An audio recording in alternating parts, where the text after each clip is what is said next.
అనుదిన నిత్య జీవపు మాటలు. దేవుని నామానికి మహిమ కలుగునుగాక. దీని వాక్యాన్ని చదువుకుందాము. అందుకు యేసు ఇట్లనెను, ఈమె జోలికి పోకుడి, ఈమెను ఎందుకు తొందరపెట్టుచున్నారు? ఈమె నా ఎడల మంచి కార్యము చేశాను. మార్కు సువార్త 14వ అధ్యాయము 6వ వచనం.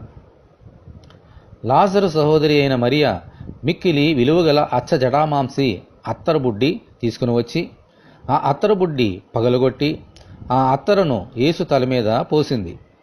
అప్పుడు ప్రభు ఆమె గురించి ఈ మాటలు పలికారు.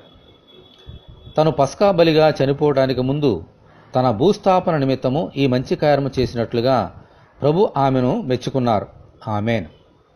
మన అందరి కొరకు చనిపోయిన యేసు కొరకు మనం ఏ మంచి కార్యము చేయగలము? మరియ వలె ఆయనను అభిషేకించడానికి మన ఎదుట ఆయన లేరు కదా. మరి ఎలా చేయగలం? ఏమి చేయగలం?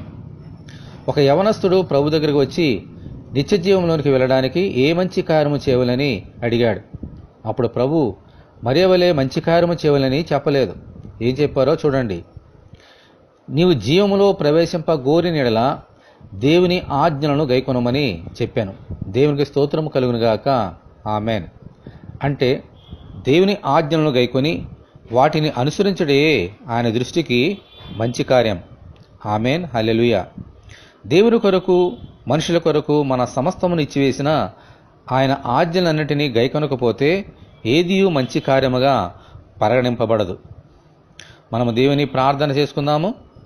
ప్రభువా, మీకు వందనాలు. మాయందు ఏ మంచి కార్యములు లేవు.